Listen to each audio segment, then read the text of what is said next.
hello, ladies and gentlemen, and welcome to another episode of Footprints. I'm your host, Anthony Davis. I'm an educator at BHS. And joining me today on the podcast, ladies and gentlemen, is someone who I really admire. I'm sitting down with someone who works behind the scenes and guides young minds at Beverly High School. She encourages students every single day. And she is, ladies and gentlemen, Carla Femino, guidance counselor extraordinaire right here. And we're going to welcome Carla to the show. She goes from, I'm going to tell you something right now. She helps students chart their path after graduation and also being a steady guiding presence during some of the toughest times these guys might have, right? Carla's impact runs really deep. And we're going to talk a little bit about what it's like to be a guidance counselor, number one. And number two, the challenges and joys that she gets from the job and how she defines success with her students and for her students. And of course, we're also going to find out who left a footprint on Carla and her life and how she hopes to really kind of leave a lasting impact on her own footprints here at Beverly High School. Let me give you a little background really quickly on Carla, all right, which I really love. Proud Beverly High School employee, which we love that, ladies and gentlemen. Carla she's fiercely, incredibly lucky. She feels really lucky to be here. This is her hometown, by the way, which we love. And she loves sharing it with both her parents and her sister. I like that. So when you have some siblings, which is cool. She's over the moon that her career has brought her full circle back to the community here that she loves so much. And it really shaped her and gave her these footprints. She's in her 4th year as a BHS counselor, which is really kind of cool. But she's got 20 years of expertise, and she really brings a lot of enthusiasm to the role, ladies and gentlemen, okay? She's fired up by passion for supporting these students any way she can, and we love that in every aspect, of course. She also leads the charge as a head coach for the girls' track and field team, which I really love. I'm so excited right? about that. She does that in the spring, and then she brings her energy to the field house as an assistant coach during the winter season, right? And she's instilling all these deep things, the deep love of community, commitment, and helping these kids grow and staying on course and staying active. And, you know, thanks to her parents, of course, we're going to talk a little bit about that. Her parents have left a lasting imprint on Carla, and she is indeed doing that in the BHS community, ladies and gentlemen. And also, we cannot forget her beagle, Scout, who loves to howl. But ladies and gentlemen, welcome Carla Femino to Footprints. Thank you. Glad to have you here. Glad to be here. Yes, I'm glad you're here. Right off the bat, tell us something, Carla, about yourself. Myself. That nobody knows. Could be quirky, could be funny. Tell us a little something. I feel like the thing is about myself is that I'm pretty transparent. So usually if I'm doing something or if I'm excited about something, people do know about it. Okay. But maybe a fun fact. Is this a fun fact? Absolutely. That we're trying to do? Absolutely. Okay. We need a fun fact. So a lot of my life is centered around athleticism and doing fun activities that involve being athletic, even if I'm not like, you know, nobody's writing home about me or anything like that. But I am in the Hall of Fame for a mud football league. No kidding. Yeah. That's a fun fact. That's a fun fact. And how long ago was that? Oh God, I got inducted, I think it was 4 years ago, but I've been a head cheerleader. Okay. For over 20. We like that. We like that. Oh my goodness. And was part of the founding group that got the girls out in the mud to play a little bit of football. Okay. I like that. Two-hand shove. But, you know, I feel like that would be a fun fact. I'm course. 4'11", so that makes it, you know. Yeah, the mud comes up to my waist. I love it. That's awesome. Yeah. So, ladies and gentlemen, we just learned something new about Carla Femino, mud football. I love it. Yeah. I love it. Yeah. All right, let's talk a little bit about your role and your philosophy at BHS, right? What's one misconception students often have about what a guidance counselor actually does? That all we do is schedules. But there's so much more to it. There's Take us so through a much typical more. day of take us like, it just starts in the morning and then it just continues. So I guess to preface a typical day is, you know, everybody likes the idea of coming into a schedule, right? Like you know what you're going to walk into in a given day. When you are a high school counselor, that schedule can go right out the window. Yes, it can. Because the center of my world is supporting students, right? So whatever's walking through my door is what I'm going to prioritize and make sure that I'm present for. I love it. Right? But logistically, I guess we were going to break down a typical day this week, pushing into sophomore classes to talk about what a guidance counselor does. And our goal is to make sure that we're supporting them with their schedules. Yes, very important, but also post-secondary planning and making sure that they're ready to either, be prepared for the college exploration process or the career or the military or whatever it is that they're wanting to pursue. I like that. So obviously guiding young minds is a big part of what you do, right? And so who left a footprint on you way back when you started? When I decided I wanted to do this? You wanted to do this, Oh man, this is actually a story that I don't tell many people, but since I am a Beverly person, you might know some of these names. So my middle school guidance counselor, Mrs. Osborne, was the one that motivated me when I was reflecting in college. Like, what do I want to do that is going to have an impact? And I started doing the little Rolodex through my head. Like, if you don't know what a Rolodex is, that's okay. It's like a paper form of looking through something with information. Yeah, that's it. But yeah, that's right. We need that, yeah. But she had such an impact on me when things were tough.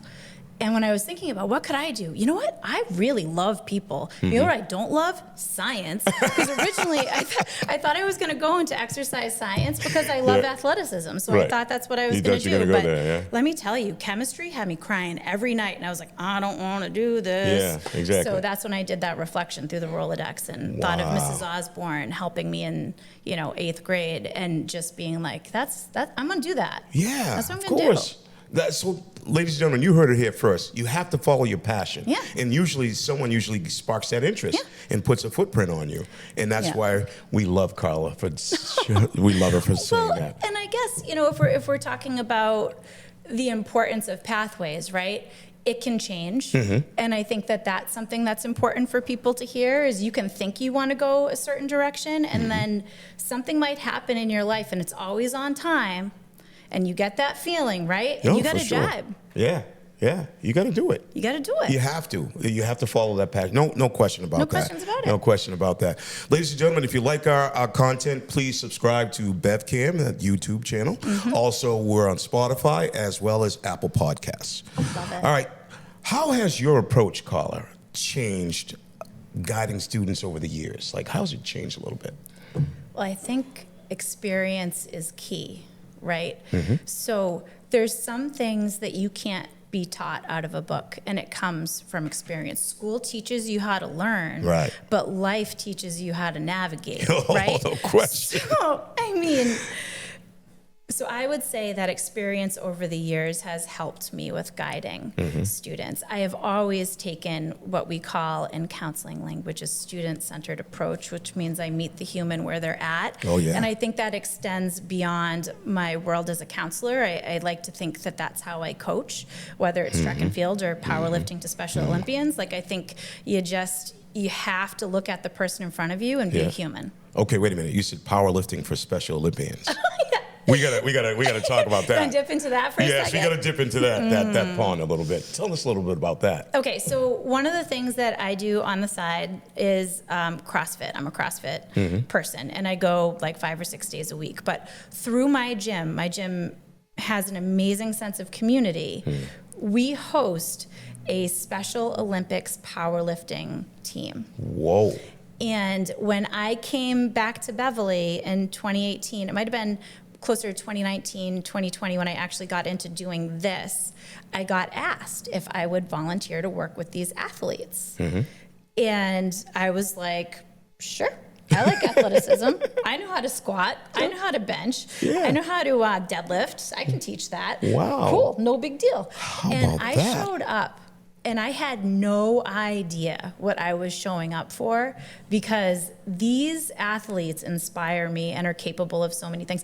One of the athletes that is on the team, deadlifted last year at our competition at Harvard, over 400 pounds. Oh my goodness. Like, wrapping my brain around that. I'm happy with my 260, 270, whatever it is I'm pulling up, but over 400 pounds. That's amazing. Are you kidding me? I am so inspired by these athletes. It's unbelievable. Yeah, that to me They do is. some things. I'll tell you something. Well, they should be inspired by you. You're right there. You're in the trenches, and you're actually helping these people do something amazing, which is unreal. It's unreal. They're really amazing. I feel inspired by them. So now, when you're helping students make a big decision, like college or a trade school or work or whatever it be, what questions do you ask them first? Like, what are some of the first things you would want to know about? What are you excited about? Yeah. What makes you excited? Yeah. And actually, I was having this conversation with a group of students today where I was like, I'm really lucky that when I wake up every morning, I want to come in and be in this school. Yeah. I want that for you. Does that mean that you're going to come and work in a school? Probably not. No. Maybe. It could be rare that that's the decision that you make. But I want you to be excited. That doesn't mean flowers and unicorns every day. That means that your best looks different every day, but you always show up doing your best. But what makes you happy? I love it. Right? That's, ladies and gentlemen, I got to tell you, that's the most important part of life. Is whatever makes you happy, whatever your passion is, you got to follow that. We're spending a lot of hours at work, That's what I'm talking about. So it's like, you listen, we don't do it for the money because none of us are getting rich, right? Let's just put it like that. But listen, if you have a passion and you want to help others, I'm telling you, being a guidance counselor is where it's at. It's unbelievable. What part of your job kind of keeps you up at night in a good way? Right now, the part that's keeping me up at night is thinking about college deadlines because I value my students' goals so much. And this is my first year in the position where I'm navigating that. Oh, yeah. So sometimes I wake up and I'm like, did I check the schedule to see if anybody's submitting tomorrow? And that's what I'm thinking about. Of course. I mean, listen, you're there to guide them and help. And that's why you're always on alert. Huge I love it. Life decisions, yes, right? Like of I got course. to be on top of that. Oh, no doubt, no doubt. Now, how do you handle it when you can't fix something, and a student comes to you, even though you really want to fix it, you want to help them, when you can't fix it? What's the next step there? What do you do? So I had a professor in college that I'll never forget. You talk about imprints. He had an imprint on me, and he taught us about controlling the controllables and being able to compartmentalize things, right? So I have been prepared with a skill set to guide humans. Yeah. I can't decision make for humans because if I just said, hey, you know what, Tony, if you just do it this way, you'll be all set. Yeah. Do they learn in that situation? No way. You learn nothing. So sometimes I have to sit on my hands for a minute and just ask the questions and let them come to it. Even when I might already know what would be the better option for them. They have to navigate that, and I'm just there to support their journey. No question. And it's a beautiful thing to be able to support somebody's journey. I feel and once so they fortunate. discover and find out where they're going in their path, it's so much fun to see them develop and just go along that path, right? And that's what you want to be able to do. And you do it very well, by the way, Carla. Thank you. That's so nice.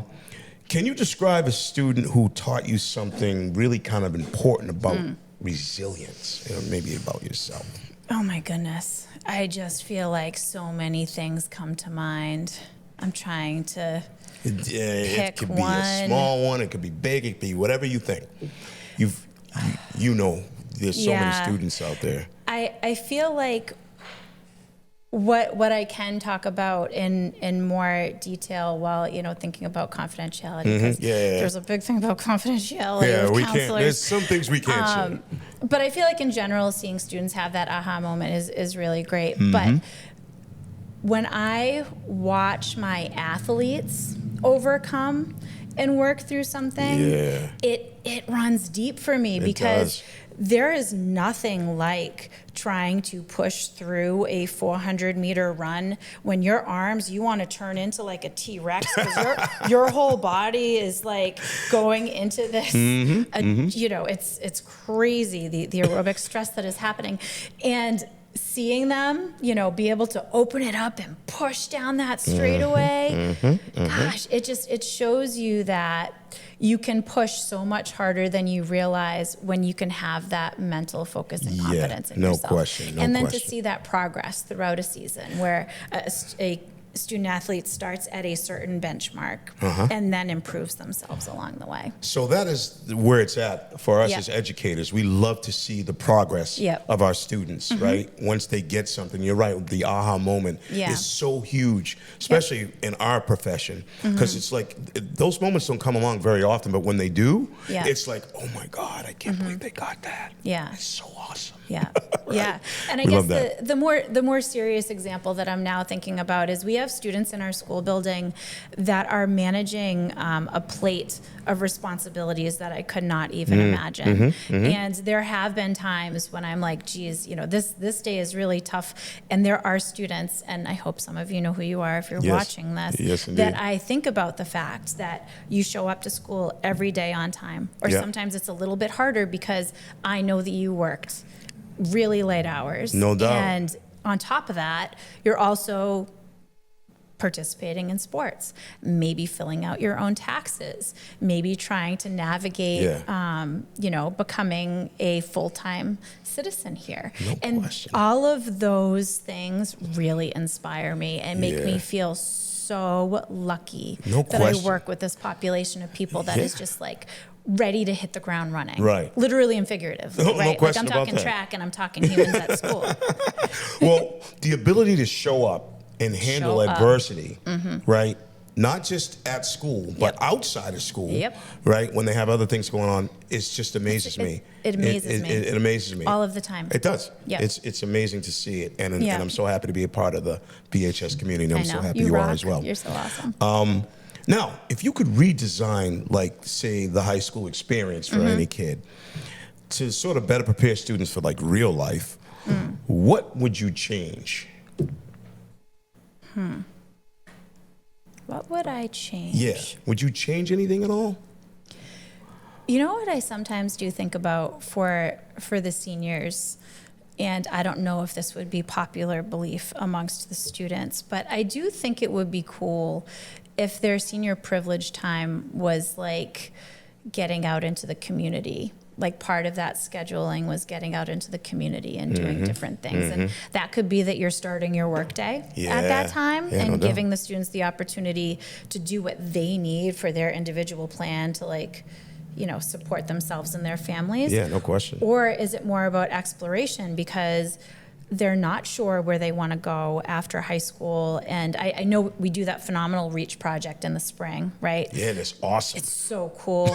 Like we actually there's a lot at Beverly High that we do to support kids outside of school. But I just think, you know, the experience of life is really good. And any way you can bring that into the picture is where it's at. No question about it. I agree 100%. Yep. So now, now I'm going to ask you this question. What advice would you give a student who's afraid to fail? Right? Because sometimes they just don't want to get out of their comfort zone. Yeah. Right? So what kind of advice would you give that type of student? So what's tricky about that in my job is I try to not give advice. Right. But what I would do is run the scenarios. Okay. Like I'm a scenario runner. Like if you're afraid to do something, right, what is the worst thing that can happen if you do it? Okay. What is the best thing that can happen if you try? It's that whole idea of if you ask, the question could be no. Right. But it could be yes. It could be a yes. Right? Yeah. And that yes for something that's important to you is invaluable. Like you can't put a tag on that. There's no question about that. So high school isn't just about where you're going next. No. It's about who you're becoming right now. Right. Absolutely. And so one of the biggest things I think in the challenges as a guidance counselor is finding that balance between that person who is afraid to do something but needs to challenge and be able to overcome that adversity, right? Yep. And you do that very well, by the way. Oh, thank No, you. you do that very well. So what's one lesson from your own, say, teenage years, right, that you would wish that every student could kind of understand? Yeah. I think it's to believe in where you're at. Because I was a really shy kid, like to the point where between kindergarten and first grade, I stayed back because I wouldn't speak to my teachers. Ooh. Like, I can remember Mrs. Haynes asking me a question and me knowing the answer, and I would just look at her. I would just look at her, and I didn't have, my cheeks would get red, Right. and I was sweating, and it was the most horrifying thing. I was actually just talking the other day with my parents about, I was supposed to be doing a presentation in front of the class, and I just got up in front of the class, and I was so prepared, like I had everything like to the T ready, and I didn't have the confidence to like use my voice to share it. Wow. Right? Wow. And so my advice to my high school self would be, say it. Say it, It's actually not that big of a deal. Just Right. put it out there. Right, you know? right. It's funny that you said that too, because I relate a quick story. So when I was a kid, I was kind of like shy. I wasn't really a talker. I was just an athlete. Yep. And I remember one day I would come home and tell my parents, I'm like, hey, you know, I know the answer to that question, but I'm a little nervous to say anything in front of people, right? Yeah. So my dad said, well, come here, follow me. He goes, see that hammer and see these nails? He goes, I want you to put, every time you feel that way, I want you to put a nail in the fence. Yeah. So that went on for months. I would go and I'd put a nail in the fence. I felt that I didn't want to say anything, right? So finally I got the courage up to say something. Right? And I was right about the answer, and I was all excited and happy, and I came home and my dad says, all right, see that hammer?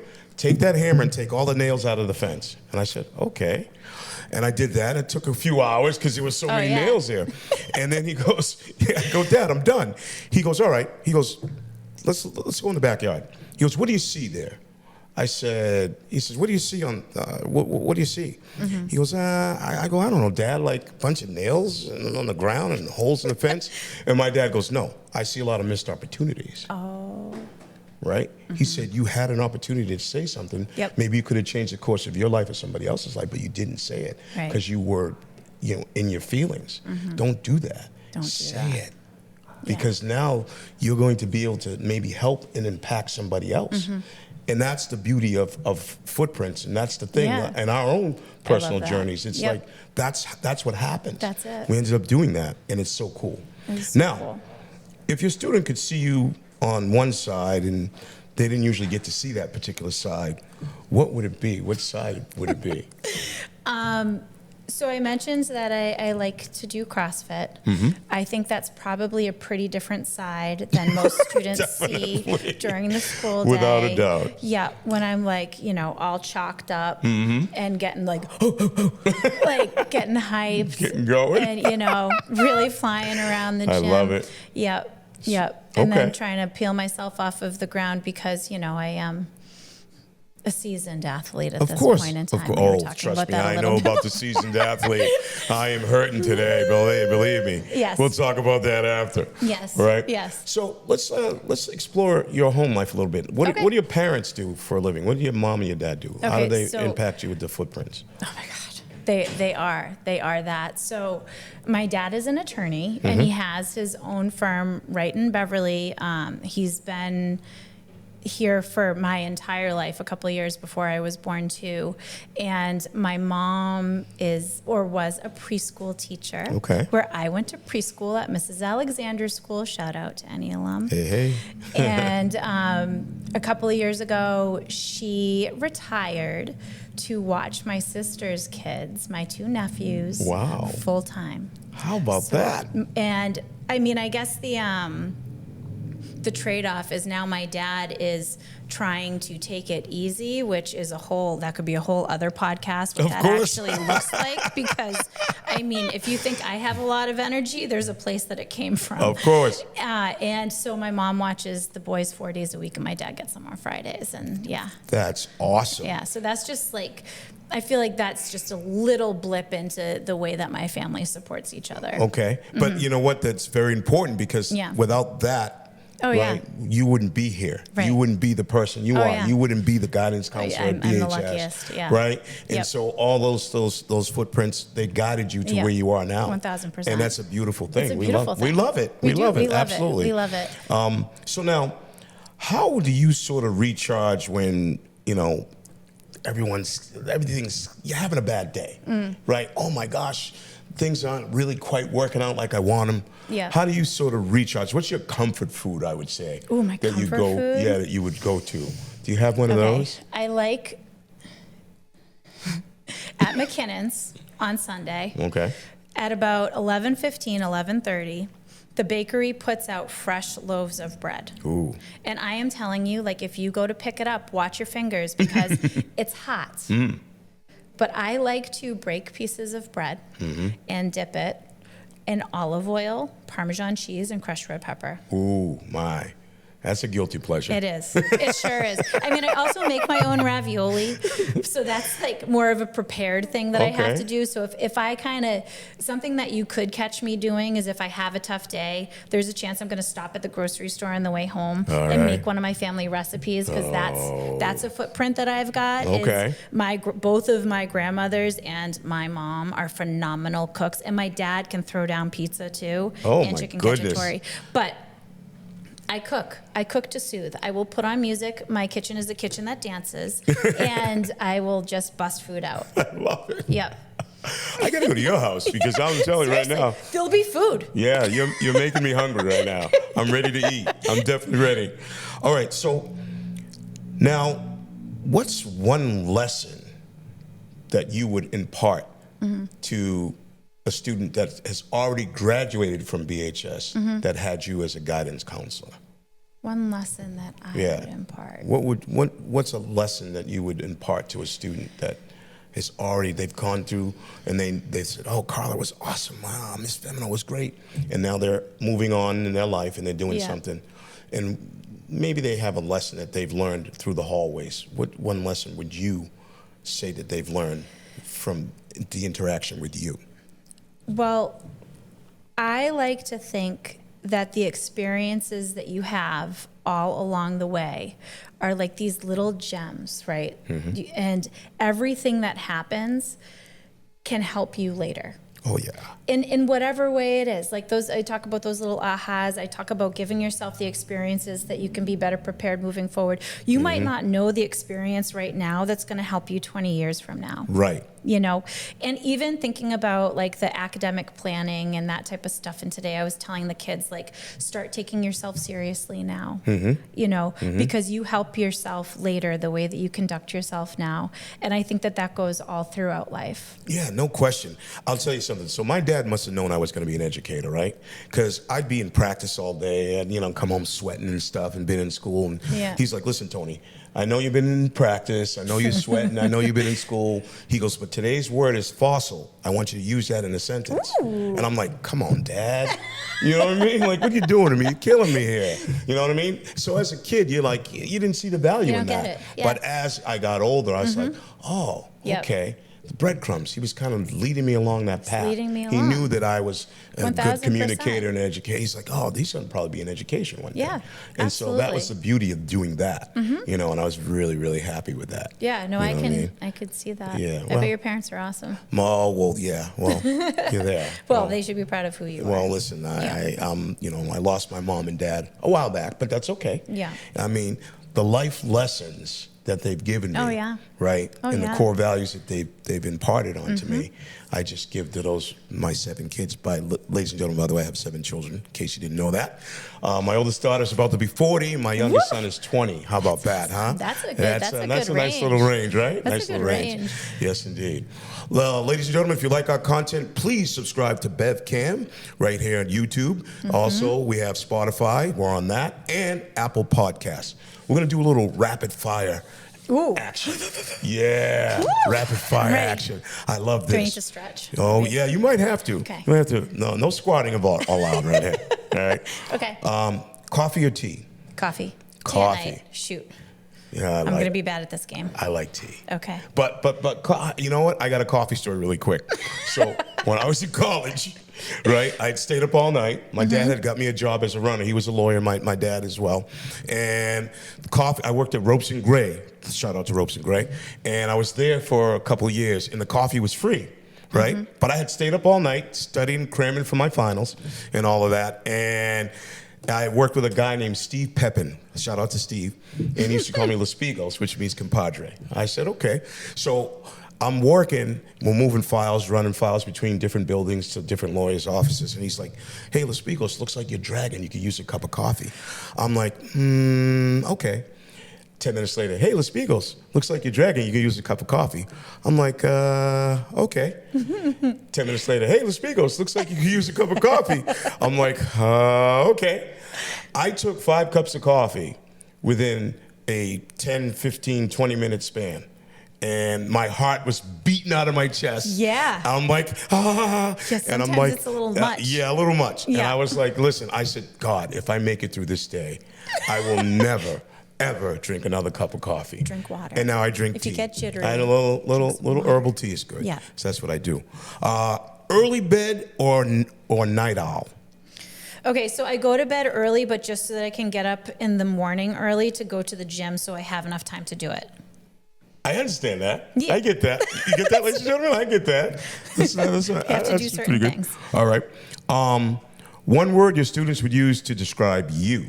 Oh, probably annoyingly energetic. That's 2 words. Annoyingly energetic, but I Sorry. like it. But I like it. Yeah. I like it a lot. Favorite motivational quote or mantra? Ooh. Live in faith, not fear. Ooh. Ladies and gentlemen, I love that one. Can I steal that one? I don't even have to take that one. Yeah, take it. I Use like it. that It's one. yours. How about a song that instantly puts you in a good mood? I love music. Oh, geez. This is hard. Just so many Because good ones. I am such a music by mood person. Anything upbeat. Anything upbeat. Anything upbeat. Pitbull. I love Pitbull. I love Pitbull. I love Pitbull. Fireball. Yeah. Yeah, and I don't drink Fireball, ladies and gentlemen. I'm just kidding. Yeah. How about the biggest pet peeve in your office? In my office? Yeah, do you have one? Oh, it's so new. I don't think I have one yet. Not yet. We'll come back to that Yeah, one. come back to We'll that. come back to that one. If you weren't a counselor, what job would you have? Athletic trainer. Athletic trainer indeed. Mm-hmm. All right, I like that. All right, we talked about your comfort food already. Yes. Yes, I love that. Yeah. So I'm coming to your house after. Okay, yeah. All right. One thing you wish every student knew about life after high school?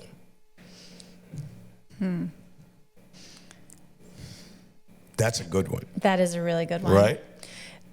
That it's really important to pause and enjoy the moment. Because if you don't, you could miss it. Just like Ferris Bueller. I love it, right?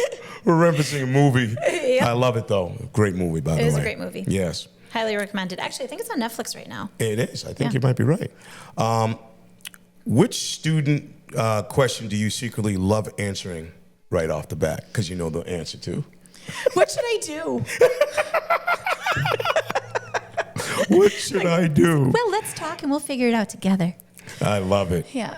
What's your favorite spot at Beverly High School to sort of decompress when you go? Where would you go to? I immediately thought about the field house because I'm so excited for winter track right now. Yeah, I hear that. Yeah. I like the field house. Yeah, me too. What movie or TV show actually gets the high school experience right? Ooh. I have a couple, but I have a really good one. Oh. I don't know, because now I'm thinking about Ferris School Bueller. Musical. Yeah, High School Musical. That's Like, I pretty feel good. like I need some. I'm a wicked bad TV person because by the time I sit down to watch TV, I fall asleep. I hear that. Or I'd say the high school experience in a movie form would be really good is Grease. I love Grease. Grease is a good Oh, one. yes, John Travolta, right? Yeah. Right? Olivia Newton-John, right? But wait, what about Saved by the Bell? Saved by the Bell? I mean, I feel like that shows my age a little bit potentially. That's pretty good. That's not But too bad. that feels real. That's not bad. That's not bad. How about this? The last time you laughed so hard at work, you almost cried. Okay, so during the summer, I do adventure-based programming, and the people that I work with are hysterical. So things happen like, a slip and slide out of a tarp. And I think I almost Okay. laughed until I cried at that point in time. I like that. That was a pretty good one. That's a pretty good one. How about this? If your job had a theme song, what would it be? Welcome to the jungle. That's perfect. I love it. I love it. And last but not least, finish this sentence. The best part of being a counselor is? The students. The students indeed. Ladies and gentlemen, you heard it here first. The students indeed. Yes, we love the students. Yes, we do. Because without them, we wouldn't exist. It would be really boring without them. Yeah, it would be a very boring day. Yeah. Right? And I'll tell you something. She's fabulous. Oh, you are. No. She does a great job with the kids. Thank you. And I'm very happy to be a colleague of Carla. Ditto. She really does a tremendous job at the BHS counselor. As BHS counselor, I'm really happy. Well, ladies and gentlemen, that's our show today, and I appreciate you being here. Don't forget to check us out on Spotify, check us out on Apple Podcasts, and also BevCam YouTube, right? And if you like our content, please subscribe. And don't forget, if you want to be a guest on the show, please go to www.footprintsimpact.com and, fill out a form. Come on, tell us your story. Tell us who impacted you, who left a footprint on you. That's what I want to say. And that's what I'll leave you with. Who left a footprint on you? Thank you, ladies and gentlemen. See you next time. Bye-bye.